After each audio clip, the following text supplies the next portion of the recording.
Every election cycle, we hear the exact same argument. Businesses say they cannot pay more. Workers say they can't survive on what they're being paid. And our government keeps throwing moral speeches at an economic problem. Today on Straight Talk Commerce Podcast, we are not doing vibes. We're not doing blame. We're doing incentives. We're talking about incentives today. Because here's the truth that neither side wants to say out loud. Low wages are not just tolerated, they are being subsidized. Good jobs, they're being punished. So today, we're breaking down real, concrete government incentives that would send a very crystal clear message to businesses. If you create better jobs, we are going to lower your costs, we are going to expand your access to capital, and we are going to help you grow faster. This is Straight Talk Commerce Podcast. There's no politics. There's no posturing. We're going to explain the systems that will actually work, and we're going to do it in 3, 2, 1. Let's go. No fluff, no hype, just the real deal. Wayne Altman's here, yeah, you know the drill. Talking business, talking shop, making moves non-stop. From e-com to hustle, straight talk, no props. Straight talk, no gimmicks, no lies. Hey, I'll break it down with the sharpest minds. Money moves, mindset, grind. You ready to win? Then tune in. Welcome back, everybody. Right now, our government is quietly rewarding bad jobs. Companies are paying poverty wages, and they still qualify for tax breaks. Workers rely on public assistance to survive. It's a bad thing. Our government ends up subsidizing payrolls after the fact.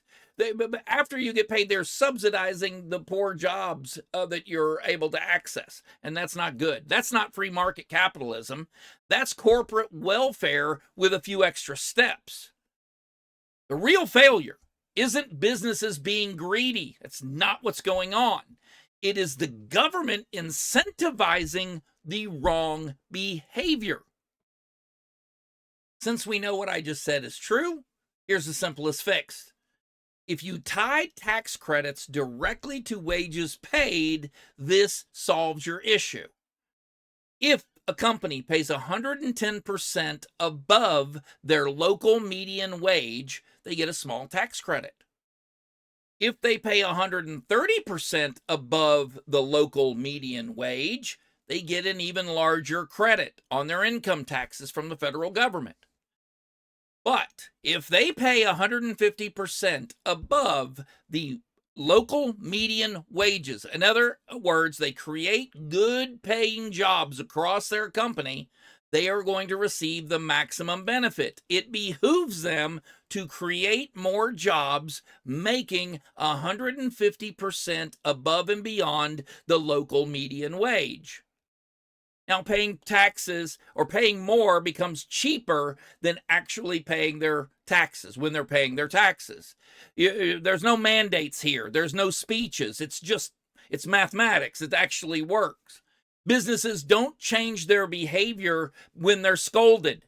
You're not going to scold businesses into changing their behavior. We've tried that. Protests everywhere. You guys need to knock it off. They will change their behavior because their spreadsheets in their offices will tell them to. Take a look at this. The United States government is the largest purchaser on planet Earth. The rule should be very simple. No living wage, you get no government contracts. Companies that pay well will start getting bid preference, faster approval, higher scoring to get more bids. Ethical employment stops being a cost. It becomes a competitive advantage. It becomes the only way to survive. I can hear some of you saying, Wayne, this isn't going to work. You haven't reached everybody yet. Listen to this. Nothing, and I mean nothing, motivates businesses like access to capital. Lower interest government-backed loans, SBA priority access, loan guarantees for expansion, tax breaks for depreciation. Here's the translation. Grow with people, we're going to help you fund it. This flips layoffs from a survival tactic into a very bad business move. Massive topic during last administration was about college reimbursement or forgiveness of college loans. It is a big problem. No one's denying that we have a whole generation of students that overeducated themselves and overspent on that education. One of the biggest fears an employer has is if we train people, they'll just leave us. And the solution, it could not be more obvious here. Government reimburses paid training time. Higher reimbursement when wages are higher. So if you have a company that's in that 150% above the local median wage, you are going to get higher reimbursement for your training of your employees. And apprenticeships become a profit center. They stop being the risk that we hear these complaints about. Now you have businesses investing in people fearlessly. They have no fear in investing in people because they know that those employees are going to stay close by. Here's another thing. Automation. Automation in and of itself is not bad. Incentivized replacement is very bad. So we need to accelerate the write-offs for technology that augments workers. And you need to slow down the write-offs for any technology that replaces workers. We don't want to ban automation. We need automation. It is imperative that we start automating. But you definitely need to steer automation.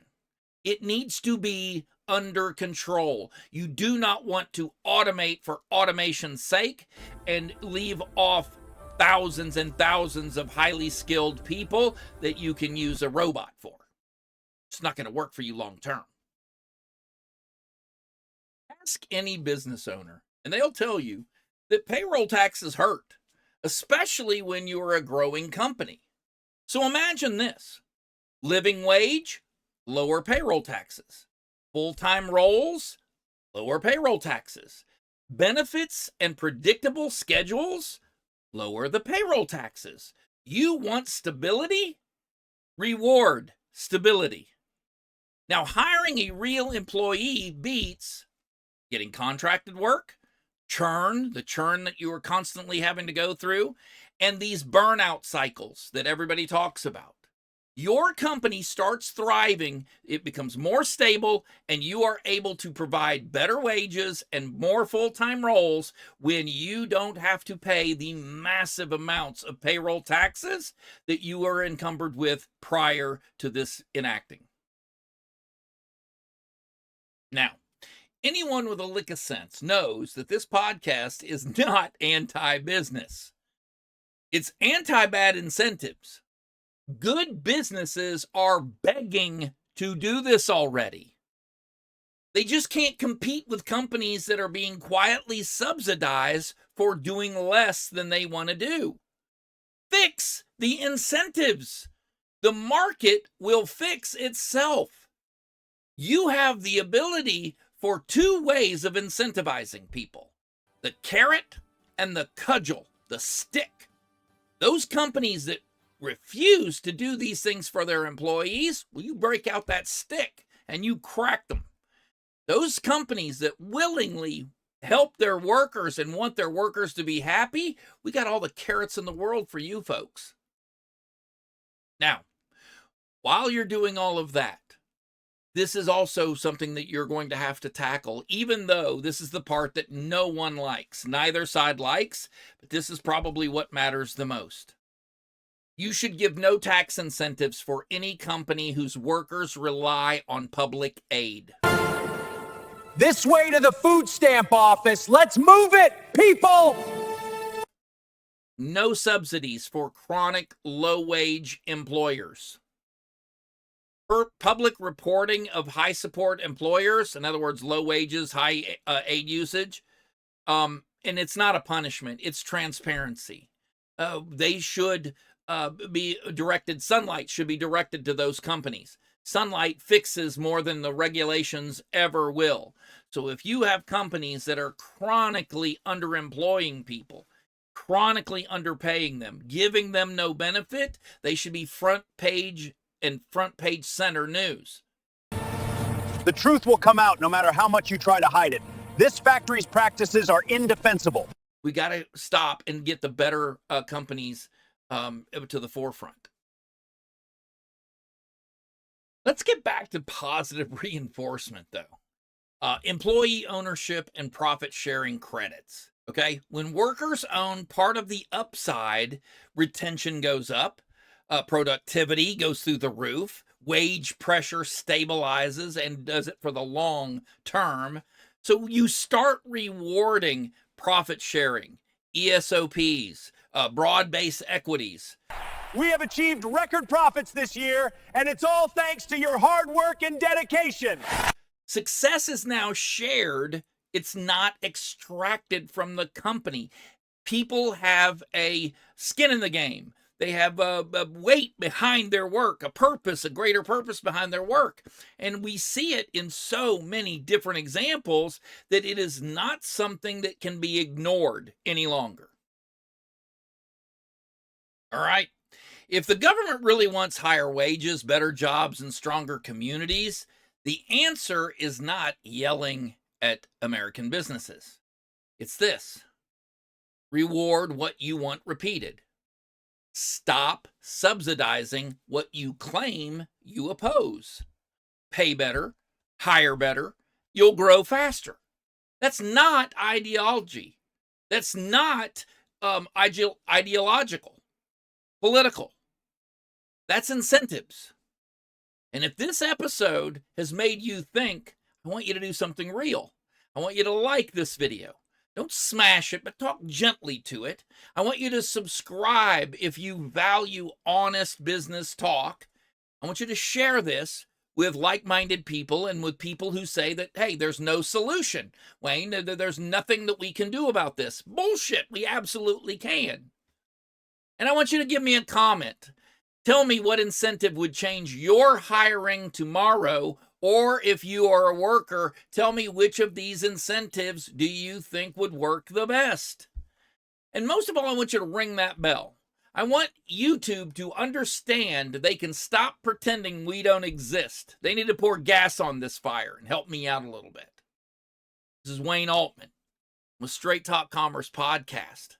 And I need you to know that I appreciate you and I love you.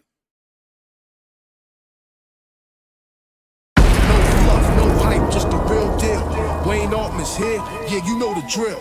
Talking business, talking shop, making moves non-stop. From e-com to hustle, straight talk, no props.